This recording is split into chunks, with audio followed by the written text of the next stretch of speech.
Live for a minute and 25 Behind seconds. the scenes. Oh. Good thing we didn't say anything bad. Really? I'm not kidding. You're not kidding there. All right. Everybody, welcome to another edition of the Weekly Bullet. My name is Paul Lathrop. I'm the Deputy Director of New Media for the Second Amendment Foundation. Joining me today are, well, three guests in two windows. First up, Cheryl Todd. Cheryl is one of the two people behind Gun Freedom Radio. And Sarah and John Hauptman, they are together the hosts of Gun's Guide to Liberals. Thank you, everybody, for joining today. Well, thank you for having me. Yeah, this is always exciting. Well, and Cheryl, I got to mention this right off the bat. You're out of camo today. Normally we see you in polka dots, and you got a great floral print on now. So it's odd not to see you in your camo. That's true, but I like to say, well, sometimes my polka dots are flower-shaped, maybe. Can I float that? That'll work. I'll buy that. We're deconstructing Springtime. the polka dots. There you go. I like it. All right. I want to remind everybody, as we get going, you can comment on anything, and if it's relevant to what we're talking about, we'll get your comments up on the air. I'm just finishing getting the social media set up so I can do exactly that. And yeah, we've been live just a few minutes, and we've got 10 viewers or 10 comments already. Very cool. So, let's get started. Normally we start this off with the interview segment, and Sarah and John were gracious enough to say they'd stay for the whole hour, but I want to start off talking about Gun's Guide to Liberals. This is correct me if I'm wrong, Sarah and John, but this is a seasonal podcast. Season 1 is out. And you basically, this is communications 101 is how I like to describe it. It is how to effectively get your points across and make people understand what you're thinking without, I think my biggest problem with our side, we do a lot of preaching to the choir, but it's all my rights, and there's no listening on our end. If I got that right? That's At least partially. Yeah. Yeah, that's pretty much the reason we started the show. Is because we, maybe me especially, coming from a more liberal background, we kind of split that middle point between two communities. And we see how each community goes wrong trying to talk to the other side. And so we started the show to try to smooth those differences over. Yeah, there's a lot of talking past each other that occurs. And being in the position that we are, I've got a very liberal background, and I identify myself as kind of a reluctant libertarian to some degree. And being in the gun space, in the firearms world, knowing a lot of people who are primarily conservative, and also knowing a lot of people who are involved in guns, making the case for gun rights to people who have a potentially different set of values is difficult, because a lot of the things that we believe about this feel true and obvious and intuitive to us, and it's hard to describe that in a way that makes sense to people for whom those things are not obvious necessarily, or might have a different set of values. And coming from a liberal background, I come from a position where all the things that I, believed in the 90s as kind of like a kind of punk rock fella translate directly over to justifying and rationalizing gun ownership. That all makes perfect sense to me. I coming from what I would describe as kind of a fairly liberal background of not wanting the government, big corporations, or religious institutions all up in my business, being self-sufficient and caring for myself and my own self-defense, and not having that be subordinate to somebody else makes perfect sense. So figuring out how to identify what other people's values are, communicate directly to those values, is what gets us to better communication about the topic and a lot less talking past each other. All right, And we can talk a little bit about the reasons why we think it's important to talk to each other too. And it's part of it is just having better relationships with your friends and family, and that's very important. But the bigger part of this for us is this is part of grassroots change in the Second Amendment movement, and that's something we think is really important because we realize that if the Second Amendment is only for old white men, it's not going to be around for very long. Mm-hmm. So the best way for us to preserve our culture and preserve our beliefs and way of life is to expand them to the point where, they're universal. All right, I want to bring up a couple of comments here. Some of them have already run. And oh, here we go. It actually hasn't run yet. John Lutine says you need to sell, not tell. Is that on exactly point? Okay. All right. Yeah, that's precisely the case. So, people take on board new information when they value that new information. It's hard to tell somebody something that they don't want to hear, and it's hard to give people information that they don't value. And, we go through that in the gun space. We try to tell people about, certain training and best practices and decision-making involved in guns. And when we encounter someone who's like, well, I don't value that, then you're fighting an uphill battle. In order to get someone to accept new information, they have to want new information. And in order for them to want new information, you need to be able to identify what they value and appeal directly to that. And now, this isn't an instantaneous, short-term thing, right? We're talking about playing a very long game over a very long period of time with people with whom you have repeated interactions. I don't think I've ever had an experience where I've had one conversation with someone and changed their minds about guns.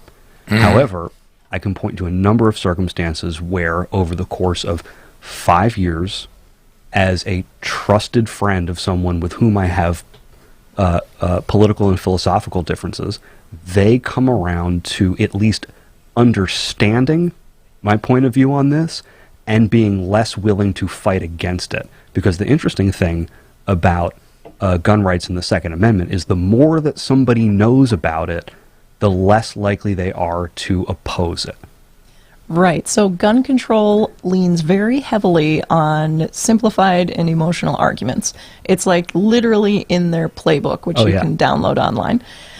So anything you can do to introduce complexity to these arguments will reduce somebody's support for gun control, even if they don't agree with you. So what we're talking about is big picture stuff. And we hear a lot of times from people that are kind of stuck in like a simplified mindset, like, well, it's not going to change their vote, so why do you even bother?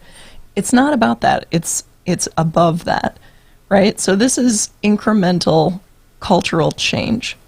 And this is what we need to advance our movement in the long term. So it's not about a single vote. It's not about, changing somebody's mind 180 degrees on guns, because a lot of times that's impossible. Mm-hmm. It's about reducing support for gun control a little bit at a time. And John does it too. And you guys do it too. And that all starts to add up. And all of a sudden you look around and there's nobody at the Moms Demand Action meetings anymore because they're all at the gun range, right? It's slow stuff and it takes a while. It's easy to get discouraged with it. But it's incredibly effective for creating long-lasting cultural change. What Sarah said is 100% true. I think it's the Every Town for Gun Safety communication guide. You can look it up, and they repeat themselves about avoiding complexity. Now, here's the thing. We look at other circumstances. Like, for example, if we take how we deal with things like drugs and alcohol in the United States. We go full on board with a certain amount of prohibition, and then once we understand how complicated the issues of addiction are, then things like prohibition start to make less sense. So then, over a period of time, support for really strong prohibition measures deteriorates relative to interventions at the level of addiction. So, for example, we look at things, source of addiction is also overlapping with sources of violent behavior. It has a lot to do with trauma. So when you address people at the therapeutic level for these issues, things like addiction and violence trend downwards. And the people who support gun control are entirely capable of understanding that issues like that are complicated and understanding that prohibitions don't work when you look at the root causes. And what we need to do is do a better job of describing the root causes of issues like violence and suicide as just as complicated as addiction and violence, and move support away from heavy-handed prohibition measures and towards root cause things which don't root cause interventions which don't generate policies like universal umbrella heavy-handed policies like prohibition. Yeah, and when you look at gun control too, it's like, so why does gun control have any momentum at all? And it's because there are a core group of people who are pretty passionate about it. And then there's a lot of kind of people in the middle who go along because, the people on their team believe in it, or they go along because it sounds logical on the surface. Like, of course, if there were fewer guns, then you'd have fewer gun deaths, right? Mm-hmm. And once you start to break down that assumption, their support for gun control goes away, and they may never love guns, and who cares? As long as they're not trying to take yours away. You don't need to change their mind. All you need to do is reduce their support for gun control. Exactly. We don't need to turn people who are anti-gun into gun owners. We need to get them to recognize that the problems that they want to solve, problems like violence and suicide, are problems that are complicated and are not solved through the interventions that they think they're solved by. Yeah, and we also have common ground because those are problems we all care about and we all want to solve. So it doesn't have to be, in this political climate, it's difficult to even say this anymore, but it doesn't have to be a partisan thing. All right, I want to get in a couple social media comments, and I'm going to get Cheryl in here too in just a second. But Jessica Krause just sent in, I have to say, I just adjusted my Enigma for the first time, and holy smokes, amazing. I haven't brought this up yet, so but cool. Sarah and John are also, Philster is their company, and they make the Enigma system, and it is extremely popular. I'm surprised now that we're on the air, we still haven't heard my wife yelling from the other room, I want an Enigma, because she's, there she is. Yeah, there we go. You can see that there. Could you guys just explain a little bit about, as I bring your feed up, can I have you guys explain a little bit about the Enigma? Okay, so the Enigma is a concealment chassis that you wear under your clothes, and you attach a conventional Kydex holster to it. So one of the issues that you run into with things like belly bands or other inside the waistband systems like that is that it's hard to either use a proper Kydex shell, or if you do have a proper Kydex shell installed, none of the concealment features of contemporary holsters like wings or wedges are activated in such a way that allow you to get really good concealment. So it kind of hangs off your body. So what we did is we took an invention that our co-inventor Jules at Runcible Works had developed, which was a holster that is kind of built into a belt that was designed to wear under your clothing and withstand all sorts of like grappling, running, working out, yoga, and turn it into something that was modular. So it's a belt that you wear under your clothes with a faceplate made out of a space-age laminated kind of rigid textile that activates all the concealment features of a proper holster that you put on. You put a little leash around your leg that people get hung up about the leg leash, but you barely even notice it. So the whole thing stays in place no matter what you're doing. Any activity, riding a motorcycle, doing ECQC, doing jiu-jitsu, doing yoga, running marathons, lifting weights, whatever you've got, this does.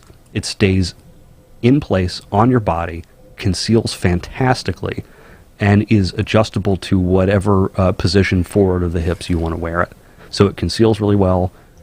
It's incredibly stable. It's durable, and it adapts to whatever you're wearing. So anything from gym shorts to a suit and tie.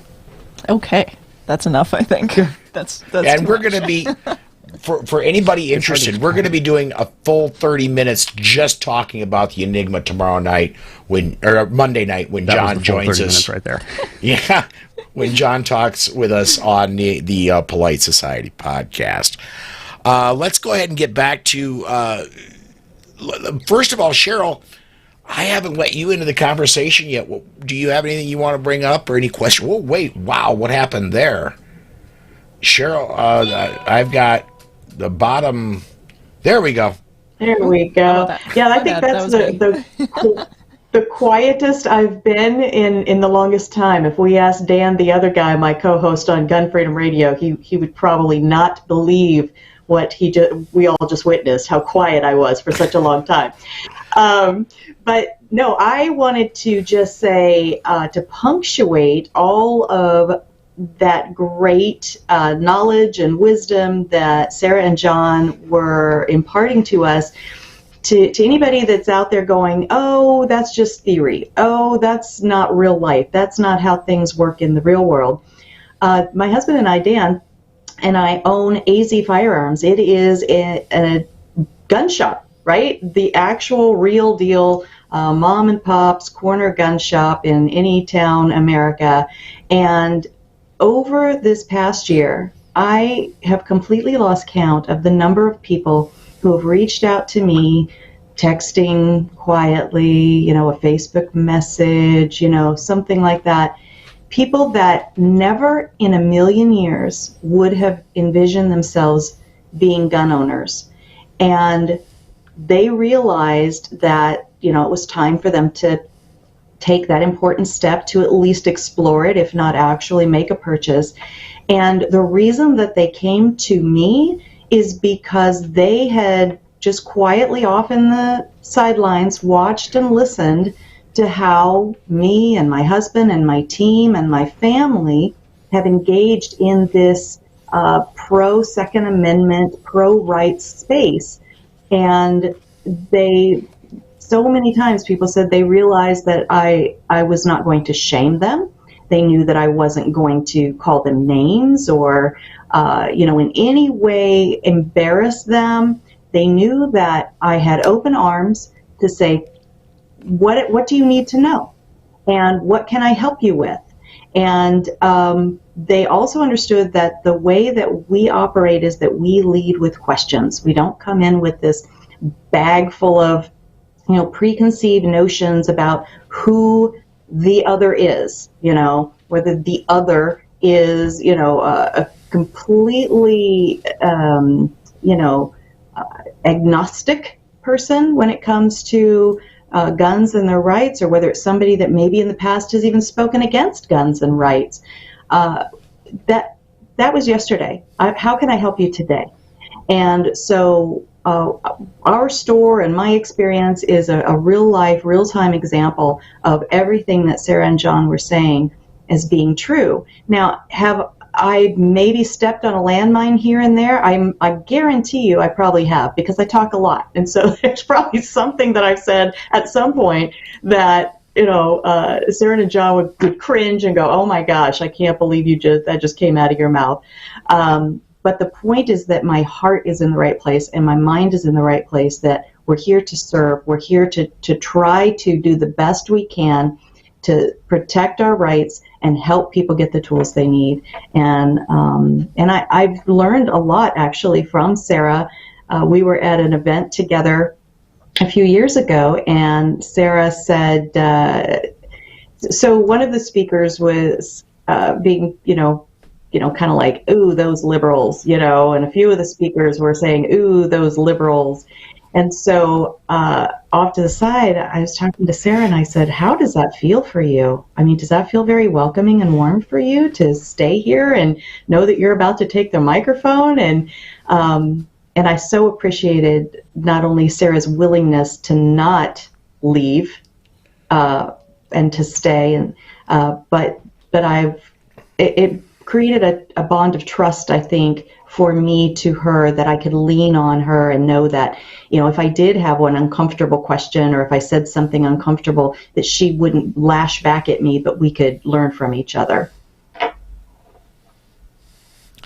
If I could, 100%. Yeah, I remember that actually. If I could, folks, I want to get in a couple more social media comments, and this one in particular, folks. If you've got a comment that is pertaining to what we're talking about, but you think I may not put up because you don't agree with me, you're wrong. I'll put it up. We'll discuss it. This one from Jeff sounds like they are against Second Amendment rights and want to gradually do away with it. I've known Sarah for a number of years. What could we have possibly said that would give you that impression? Right. Is he talking about the people that we're talking to? Or us? Maybe. I'm not sure who the they is. Maybe. Yeah. But I want to assure if you're watching, you, Jeff, please clarify. I want to assure you, Sarah and John are not gun grabbers of any variety. All right, let's talk about that.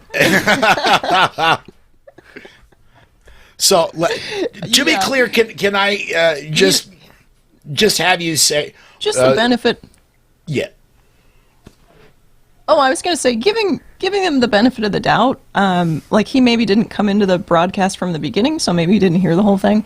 But we're talking about how to talk to your friends and family who oppose guns in order to improve their support for the Second Amendment and reduce their support for gun control. So that is the mission of Guns Guide to Liberals. So hopefully that clarifies.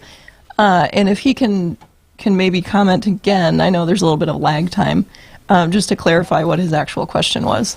Hopefully that'll help. But yeah, I actually don't even get offended by that kind of thing. It's like, we've already put our money where our mouths are. We have nothing to prove to anyone. The enigma should let people know. I want to circle back to... Yeah, go ahead. Circle back. Oh.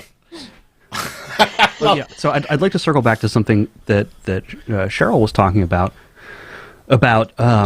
not shaming people and remaining open. And something that I want to touch on is that we frame this in terms of a debate pretty frequently. And in some contexts, a debate is useful. If both parties agree on the facts, but have different proposals or maybe different values related to those facts, then there's room for a debate.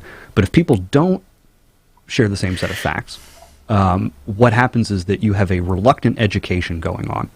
And if one person in a debate knows substantially more than somebody else about the topic, that person can't, in the context of a debate, like, in order to learn, they have to lose the debate. And no one wants to lose. Right. A debate implies a winner and a loser. And even if you're wrong on the facts, you still don't want to lose. So there's no way you're going to accept facts. Like, what actually happens is something called a backfire effect, where you tell somebody a fact that disagrees with their perception of things, and they actually believe the wrong thing harder because they cannot accept that fact because it means they're a loser. Like, who's going to do that? Of course you're not. Right. And then if you've educated people in the context of a debate, then all you've got are losers. You know? Exactly. It's like do you really want to win fights with your spouse? Because if all you're doing is winning arguments with your spouse, then at some point you are married to someone who you view as a loser or who views themselves as a loser. And that's not healthy in relationships that you need to maintain. And the thing about our representative democracy is that we're constantly engaged in a relationship that needs to be stable and needs to be maintained. Because once we're beating up on each other, then things only get worse. Yes, witness the last, however many years. I am so far behind on comments, and folks, I'm not going to be able to get them all in. We're coming up on 100 comments in 26 minutes, and I've gotten maybe 10 of them in. You're all about the enigma. But I do want to get some comments in. And if you see your comment scroll and we don't talk about it, I'm sorry, but please know that if I put it up, I've seen it, but this one I want to talk about a little bit. Matthew Dropko, one of our frequent commenters, says, I came in late, so if Sarah and John haven't brought up which words and phrases are more palatable to those on the fence or somewhat anti-gun, could they? Yeah, I would love to address this. The best phrase that you could say to someone who is anti-gun is, I understand how you could feel that way.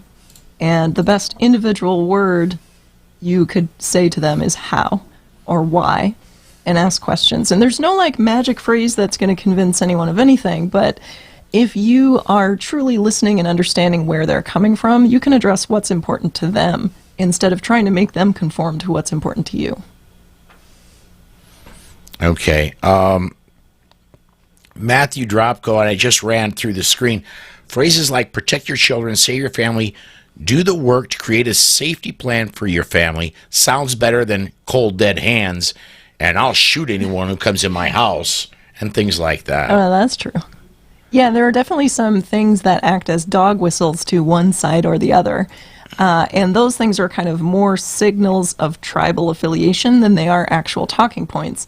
Those are things like shall not be infringed. If you say that to somebody, all you've done is signify that you're not on their team and they have no interest in working with you. All right. Next question from Pete over at Gun Websites. Is Gun's Guide to Liberals' goal to help gun owners understand today's liberal, or am I missing the title? Misunderstanding the title? No, you're pretty close. Yeah, so the goal is to advance the Second Amendment movement by having better conversations with people who disagree. So the goal is to change the culture around the Second Amendment and reduce support for gun control by educating people and kind of sharing information. And the only way to do that is to understand the people you're talking to. Otherwise, they just don't listen. Yeah. And one other point that I want to make is, and you guys, I think you even have come out and said this, but in order to be effective and to get people to come around to your point of view, even move off of their point of view a little bit, the only thing that's going to work is to become their friend, to become trusted by them, to not be somebody that straps on an AR to their chest, dresses up in battle rattle, and goes into the Walmart screaming my rights. You're gonna scare people in that instance, but if you become a trusted friend, if you talk to people, and not just gun people, but if you talk to all people and you become friendly with them, if you become friends with them, you're going to have a better chance of changing their heart and their mind than you are of just going out and making YouTube videos of you interacting with the police.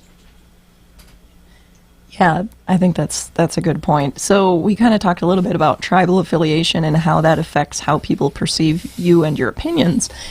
And I think that really ties into kind of our mission and what we're doing. So if your goal is to be confrontational, that's really about you. That's about your ego. Like, you want to be right and you want to win. And you know what? You do you. That's cool. But if you really want to make a difference, the way to change people's opinions is to find common ground with them and become a trusted ally. And it doesn't mean you ever have to agree on policy. And it doesn't mean you have to agree on, whether guns are good or bad, just in general. It's kind of bigger than that. And just by being a decent human being, you can make connections with people that will make them more open to your information. All right. Well, I think... Oh, yeah. Well, I mean, the thing is, if you're going to be a persuasive activist and advocate for your position, that's contingent on being persuasive. And being persuasive requires that you understand your audience. You need to know what resonates with them in a convincing way.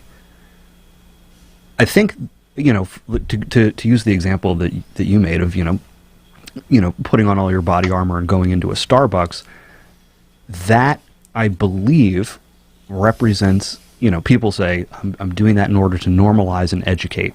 And I believe them when they say that that's what they're doing, that's what their intention is. However, that represents a fundamental misunderstanding of the audience they're attempting to persuade. I can't get up in front of a bunch of people who speak a different language and talk to them as earnestly as possible in a language that they don't understand. I need to speak people's native language to them in order for them to onboard the information that I'm trying to deliver to them. We're going to be moving the show here in just a minute but I want to get a couple more comments in on the topic before we do. Gun Website says we need intergenerational communication.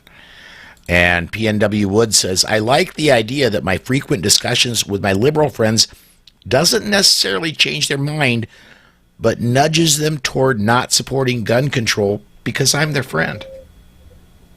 Yes. Yeah, and when you look at people that support gun control, a lot of times they're very out of touch with anyone that actually owns guns or shoots guns or is into guns. And the reason they support gun control is because that's something other people do. That's not for me. So it's a lot easier to restrict somebody else's rights than it is to restrict your own. So just by being a person that others can look at and say, you know what, I get why they think that way. That could be me. Or like, well, that's a gun owner and that person is like me. It makes it a lot harder to then go forward and say, well, I think that person should be thrown in jail because, they've got an extra hole in their receiver. Right. I mean, so for example, how many of us have had a conversation with a friend who supports gun control, and they say, well, if all gun owners were like you, I wouldn't have a problem with guns. Exactly. Every single one of us has had the conversation in which somebody who supports gun control says, well, if all gun owners were like you, guess what? They're all like me. Every single one of us is having a conversation with someone who disagrees with us, who says the words, if all gun owners were like you, I wouldn't support gun control. That's a universal experience of being a gun owner. So that should tell us something there. If we're out there being people's friends and communicating well with them and appealing to their values, and they turn around and say, well, if all gun owners were like you, then I wouldn't support gun control. We can communicate that is a universal experience of gun ownership. Yeah. Being the gun owner that someone knows who says, well, if they're like you, then it's all fine. They are like me. Yeah, and come to the range. You can meet some. It's a lot of fun. That's how we get you. Yeah, you can't go to the anti-gun range. Yep. You can collect anti-guns. I want this last comment, and then we're approaching 150 comments. Of course, I'm not going to get them all. But John says, can you recommend a book, Sarah and John? Is there a good communicating book that you can think of? I'm sure I can, and I've read dozens of them prepping for the show. And I'm going to come back and I'll put a link in the comments of a couple books I think are good, because that's good to kind of read into things. So for sure, yeah, we can. All right. I want to kind of change gears here because part of the weekly bullet, normally we do 15 minutes on our guest and then we talk about the news of the week. Well, we've done 35 and this has been a little bit of a momentous week. No, it's cool. It's absolutely cool, but we've had some things happen this week, specifically since Biden took office. He's been pretty low key on, in his campaign. He ran on, yes, I want gun control. We're going to, first 100 days, yada, yada, this, that. Well, this week, he finally came out and said, we're going to get red flag laws. I want them in the federal system, and I'm going to sign an executive order that the Justice Department writes a model red flag law for the states. He has said that he wants to nominate, and I've got David Shipman, who is currently working with the Giffords Group to be the director of the ATF. He wants, if you own a Pistol brace, he wants that now to be an ATF item. There are a lot of things that came out on Thursday, a laundry list during his press conference. I'm going to start, Cheryl. My personal opinion is I think the most dangerous part is Chipman for ATF. I do not know who said it. I seen it and I did not capture it, but I'm going to copy something I saw somebody else say or enter as a post. Having Chipman as director of the ATF is like having a vegan lead the USDA. It's just not going to work. Well, it's much more dangerous than that. And we are FFL holders, obviously. We have AZ firearms, so we go through regular audits.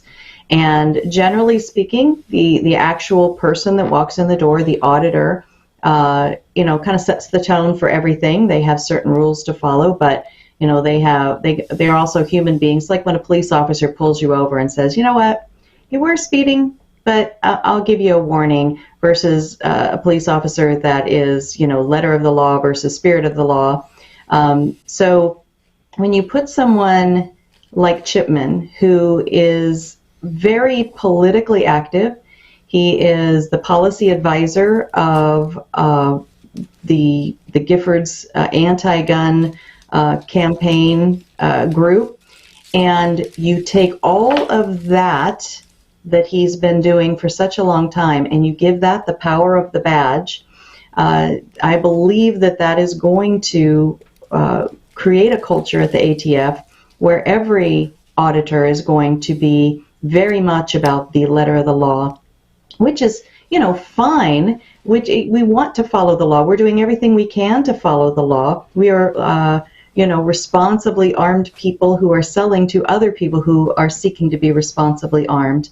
But when a violation can be something as simple as if somebody lives at 123 Fawn Drive and they write 123 Fawn Avenue, that's a violation against an FFL holder. These are the kind of things that can stack up and hit the news and start sounding like, mom and pop shops all across the nation are just having violations left, right, and center, and they need their license pulled. It's a very dangerous thing to have somebody who is going to bring their political ideas, and we already understand that he believes that citizenry shouldn't have guns and shouldn't have certain guns, and you're going to empower that person to have this unelected and kind of unregulated power of regulation, and the things that the ATF does and says has the power of the law without having gone through the process of being vetted like laws are.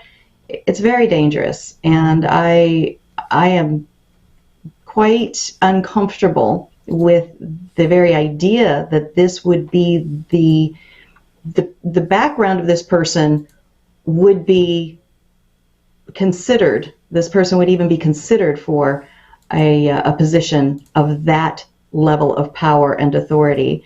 And I think that tells us everything else we need to know about the rest of their list, the Biden-Harris initial actions list, that it's not going to be about really keeping people safe. It's going to be about, empowering hammers that are looking for nails. Amen. Yeah, Sarah, John, what do you think? Oh yeah, I was going to say if I can relate this to something that people on the gun control side of things might understand a little better. Instead of it being like a vegan running the FDA, it's a lot more like having a coal or oil executive running the EPA. And I know that in the past, people of the Democratic persuasion have seen folks like that wind up in positions of power. They've seen people from, Goldman Sachs winding up in the Treasury Department, or they've seen, big energy fossil fuel folks winding up in positions at the EPA, and they feel offended by that because someone who clearly has interests that don't align with those of what the intention of the office is, let alone their own values, you can see the conflict of interest, you can see the political agenda, and everyone on either side of any issue finds themselves on the other end of that sword, where someone comes along and they put someone with a clear agenda and bias and self-interest in a position of fairly unfettered executive authority. And the fact that we keep doing that to each other is just exhausting and atrocious. But it's also, it makes it hard for people like us to think that any of this happens in good faith at all. Because the same thing that someone just got done complaining about as unfair or immoral, they then proceed to do themselves. It's exhausting to continue to extend the benefit of the doubt about stuff like that and say, well, everyone's good intentioned. It's like, well, that's pretty fairly, like, I think there's some hypocrisy there, and it's also offensive and exhausting to be constantly defending our rights from such transparent infringements. Absolutely. And, earlier we said we can't just stand on the phrase, shall not be infringed, period. It's my rights, period. That is part of the conversation, though, because that comes directly from the Constitution. People fought, bled, starved, and died in order to even have the opportunity to write the recipe book, the playbook, the rule book, the whatever you want to call it, the Constitution and the Bill of Rights. And, that is an important element to the conversation. I very much appreciate that you say we have to be able to, expound from there and expand from there and be able to, understand that maybe that isn't going to be the end-all, be-all level of communication for other people that we're trying to welcome in and to reach and to go shoulder to shoulder to try to continue to protect the rights that are spelled out in our Bill of Rights. But moments like this are very, very difficult for people who are publicly, have declared their political persuasion. So, I'm conservative, your show is called Guns Guide to Liberals, so you publicly declared that. And then you have this very seemingly aggressive and divisive list of statements that land right in between you and I being able to have a conversation. And I think that it's going to get harder and harder as we move forward. And I think that being able to come together in times like this and show publicly that we're people first, we're friends next, and we're all trying to protect our rights, and then there's the politics. But I just wonder, without putting you on the spot or making you responsible to answer for all liberals, and definitely not to answer for our the things that were said at the podium for the Biden-Harris initial actions. But if somebody says, because I've heard this often, I guarantee you've heard it, if somebody asked you the question, how can you be a fill in the blank, liberal, a progressive, a Democrat, how can you be that and be pro-gun? What's a good way for the rest of us to be able to say, I have these friends, they are, a liberal, progressive, Democrat, but yet they value this document, they value their rights. What are some words we can use to help in those conversations? Well, first I want to just circle back just momentarily. And I want to be really clear that the communication strategies that we teach in Guns Guide to Liberals are for mostly in-person, one-on-one conversations with people who you care about. It's not exactly for mass communication. However, it will help you to target your message to different audiences if you get to the stage where you're doing mass communication. So there's stuff in there that's effective for that too. But when we rag on people for saying shall not be infringed, that's because it is not convincing to people who don't share your values. And the context for that is having a conversation with someone who doesn't share your values, but who is still motivated to have a conversation with you because they're your friend or your coworker or your spouse. So I just wanted to be clear about where, our criticism for that statement isn't that it's wrong, because we agree with it. The criticism for the statement is it doesn't really convince people who don't already agree with it. So then, you can have another conversation too about there is a lot of value in preaching to the choir. Oh, yeah. And energizing your base of people and building support for your movement. And there's nothing wrong with that at all. As long as people are clear, that's what it's for. It's not for convincing people. When you want to convince people, you use these other tools. So your question was one of how do you kind of square the circle between, how do you as an X justify what's happening currently politically? And I think something that's fairly universal in the American population is that a lot of us generally don't feel either fully or at all represented by the people who wind up in political power. There's an incredibly large divide between the values that we have and the goals that we have and the people who are engaged in the political process ostensibly on our behalf, right? So it's entirely possible for me to be someone who believes that the Constitution and the Bill of Rights are a fundamental presupposition of the American experience. That we agree on these things, period, and then we have relatively small disagreements about policy subsequent to that, right? So I could, be in a position where I completely and entirely on board and agree with all of the Bill of Rights and the entirety of the Constitution. I think, well, within that context, what can we do to improve the social safety net for people, right? And that might put me in a position where I wind up on the, liberal side of things on that issue. Or I can say, but, I would also really like to not have really high corporate taxes. And then I wind up on the kind of Republican or conservative side of things there. So people aren't one-dimensional. Right. But yeah, for me, I guess, personally, as somebody who identifies as a fairly, I consider myself a fairly centrist liberal, but it's all relative, so it depends on who you compare me to. But as somebody who identifies as a liberal person, the support I have for the pro-gun movement flows very naturally from the fundamental values that I hold as a liberal, so there is really no conflict. The conflict is what the party has done to policy that I do not like, right?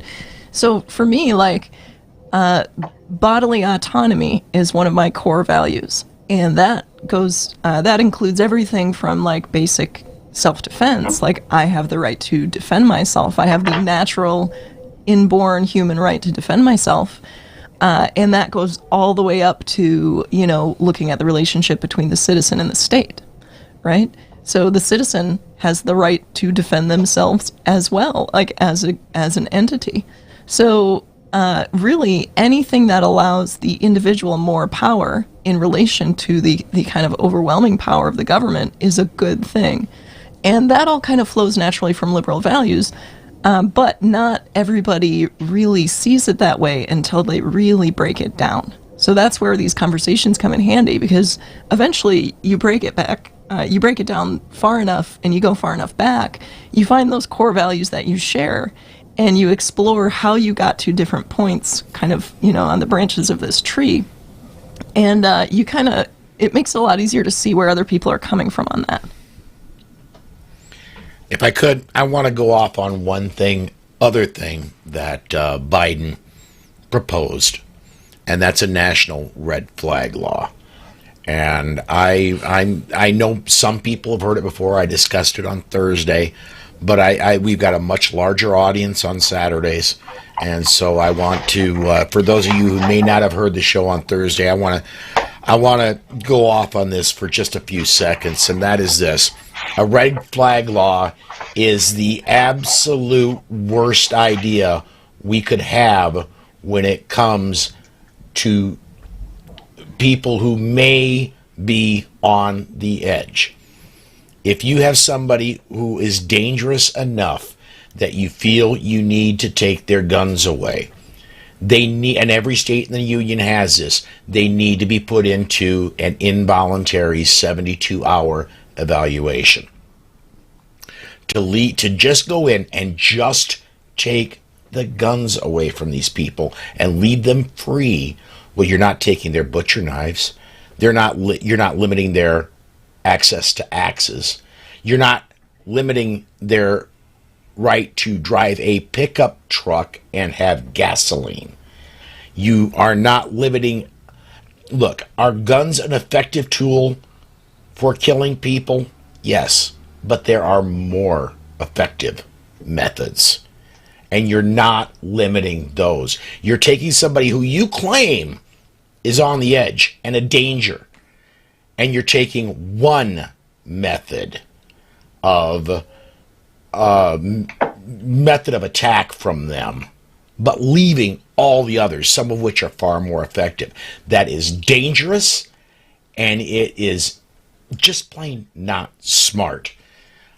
Red flag laws on the state level or on the federal level, the only thing it will do, in my opinion, is get more people killed.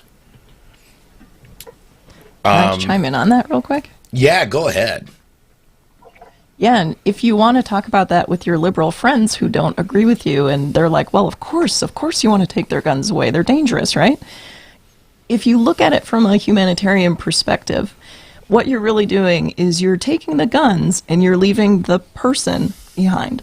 You're leaving behind a person who is in crisis with zero other support, and you're basically doing the least possible effective thing that can actually help them. So if you look at what actually helps people in crisis, it's things like access to mental health services. It's things like counseling and programs that can help them kind of get through the crisis that they're in. So it's possible to do those things while respecting their rights to own firearms. And that's actually addressing it at the root cause level instead of just trying to do a Band-Aid and like, oh, let's take their guns, that'll help. Like, no.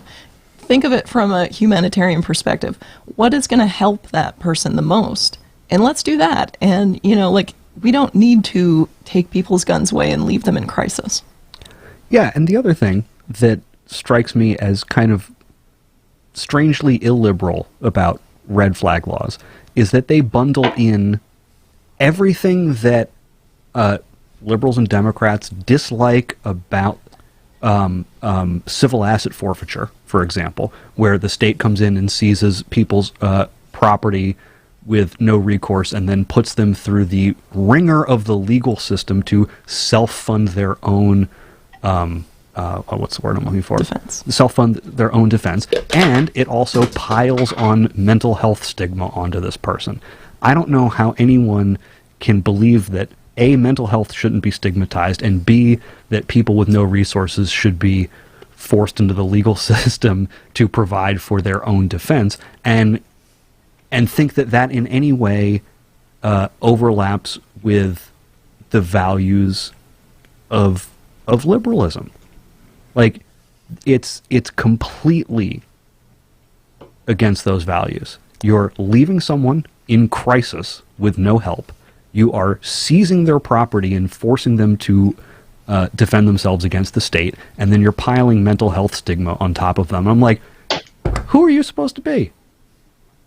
Yeah, and you can have those conversations once you build enough rapport and relationship to get to that level. It just, if you lead with that out of the gate, it's going to push people away. It's not convincing. But if you lead with those shared values of what is the root cause of the problem we're addressing, and what do we want to accomplish, then you can actually start to have a conversation that is a little more productive. All right. I'm going to move to Cheryl. Your thoughts specifically on the red flag law, wanting to make it national.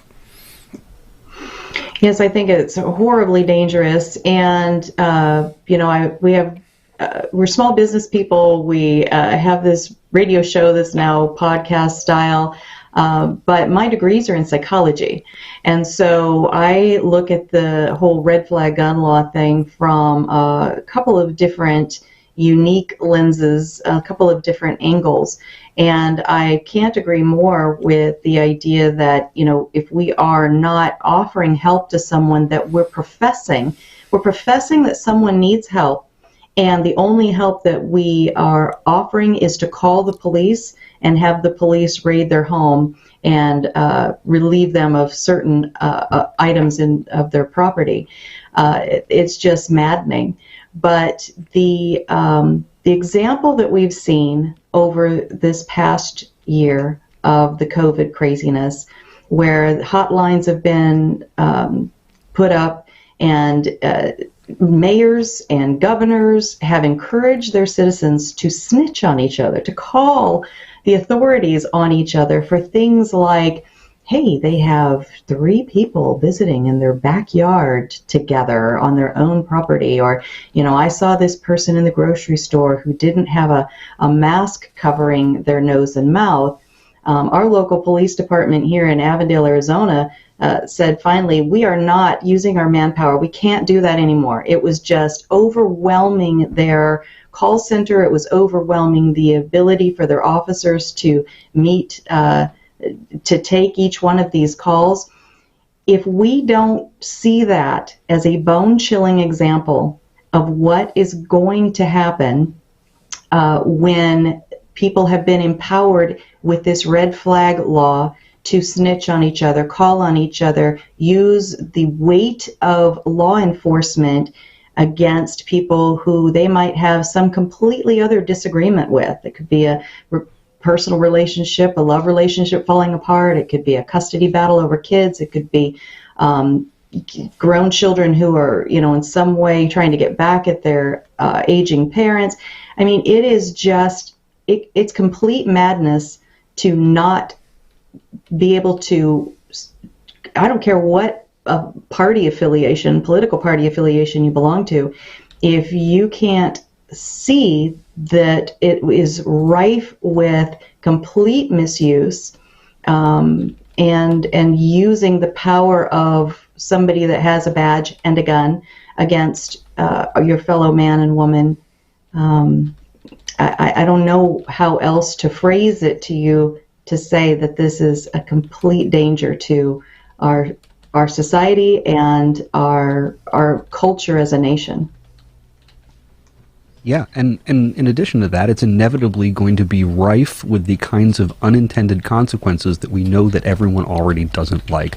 We don't like SWAT teams showing up at the wrong address. We don't like uses of force that don't go well. If, we work in this field, we have friends who are on SWAT teams and have run SWAT teams, and when someone's thinking about serving a warrant, they do a typical risk assessment, and they determine whether or not they're going to need a SWAT team for that entry or to serve that warrant. And guess what? Most of the time, if someone is not doing well mentally and has guns, that's going to require a SWAT team. And if anyone who is in a position or has a philosophy where they believe that the police might be too militarized, you're asking for processes and procedures that require militarized police to execute. Mm-hmm. Right? You're going to get SWAT teams who are doing this kind of work, and some people believe that that's inappropriate or it's distasteful, but you can't ask for more of the thing that you were just asking for less of. Yeah, and there's another thing too I wanted to just touch on briefly, and that's the erosion of due process rights. And I haven't seen what they're proposing now exactly, but based on proposals I've seen in the past, a lot of these red flag laws allow for an ex parte order where it's like, surprise, you just got a red flag against you and you had no idea it was coming. And what ends up happening is now you need to go to court at your own expense and try to prove that you're innocent somehow so that you can get your stuff back. And it's really just kind of a complete reversal of what the legal system should be and the rights you should have as an American citizen. So, I mean, just the fact that this exists is really kind of insulting. But again, if you're talking to your liberal friends about this, don't start with that. you got to get there eventually. But yeah. Don't start with what is the that? Don't start with? Oh, I'm sorry. Yeah, don't start with the how could you? How dare you? How dare you? Start with, we both agree that due process is important in society. And here's what I'm concerned about with these red flag laws. And here's some of the problems that I've seen. Like, for example, the one they proposed in Minnesota required a lower standard of evidence to prove that you were a threat than it did for you as the accused to prove that you were not a threat. So if somebody took a red flag out against you, they only had to prove by 51%, the feather on the scale tips the scale towards guilty. But when you go back to try to prove that you're innocent, you have to prove it to an actual higher level of proof than the person who accused you. And those kind of things they're incredibly backwards. They're harmful and they're damaging to the fabric of our legal system, and they abuse people's trust in the system. We were fortunate enough that we were able to prevent that from passing in Minnesota. Well, folks, we are, an hour and 2 minutes into a 1 hour show. So we're no, it's been, I wish I could get even 10% of the comments that were coming through and continue to come through discussed. You guys have both Cheryl and Sarah and John, you're absolutely striking nerves. We're getting all kinds of comments coming in, and that's great. I don't see numbers raw, but I have a feeling this is one of our most watched weekly bullets ever. So I don't mind it the least little bit going a little bit of overtime, but we do have things I personally have things I have to get done, so I do need to get some closure to the show. And yes, DJ Play Nice, I see your comment. No extra innings today, man. Sorry, we did that on Thursday.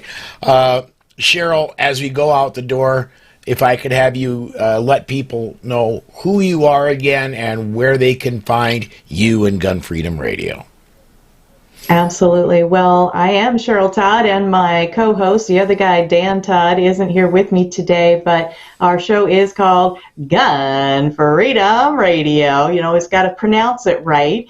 And we are found on all of the social media outlets, and our website is gunfreedomradio.com. We also have azfirearms.com. That's our gun shop. And we are the owners of an auction house called potofgoldestate.com, where we do sell guns and ammo, coins, jewelry, antiques, collectibles, and all the fun stuff you might find in a person's home. And I so appreciate this conversation today. I think these are very important topics that we are talking about and hashing through and presenting to people in not a black and white way, but in a human interaction, relationship-based way. So thank you for that, Paul, and thank you, Sarah and John. All right, Sarah, John, Guns Guide to Liberals. Is there gonna be a season 2? Yeah, about that. Well, so we had actually started recording season 2, and then we got completely sidetracked by the popularity of the Enigma, which we're not quite expecting that to be so popular so quickly. So everything in life is on hold for now. We hope to get back to it eventually, but at this point we're not sure. Okay. So, but season 1 is a durable educational resource. Yes. that doesn't keep up with current events. So it's lessons on how to communicate, and we also present a segment called the Bad Argument of the Day, where we take a topic that people talk past each other on and remodel the conversation in such a way that makes sense to everybody. So you can keep going back to it and diving into it, and they're pretty dense episodes. They're only like 35 minutes or an hour long. So you can go back to it and read up on those lessons and check in with it whenever you need to. And if somebody is interested in going back and catching, it's a podcast. It's available forever. How can people find Guns Guide to Liberals? Type it into Google. Yep, we are on all of the major podcast platforms, so just search your podcast app for Guns Guide to Liberals. We're on Facebook also, not super active on there anymore, but the page is Guns Guide to Liberals, kind of all one word, I think. Okay. And everybody, please do join us Monday evening at 6 p.m. Central Time. John's segment will start about 6:15, but that's the Polite Society podcast, and that, for 30 minutes, is going to be all about the Enigma and what it is and what it can do. So we've gotten a lot of messages about that. Unfortunately, other than the few minutes we did talking about it earlier, we're not going to be able to do a lot more on it, but come join us Monday for that. For me, I'm Paul Lathrop. I'm the Deputy Director of New Media for the Second Amendment Foundation. I just want to mention we've got well over 200 comments in the 1 hour, and I thank you for that. You make my job absolutely easy, and I appreciate that. Thank you for watching. Again, come join us Monday at 5 p.m. for the Daily Bullet and 6 p.m. Central Time for the Polite Society podcast. Until then, everybody, have a fantastic weekend. We'll see you Monday.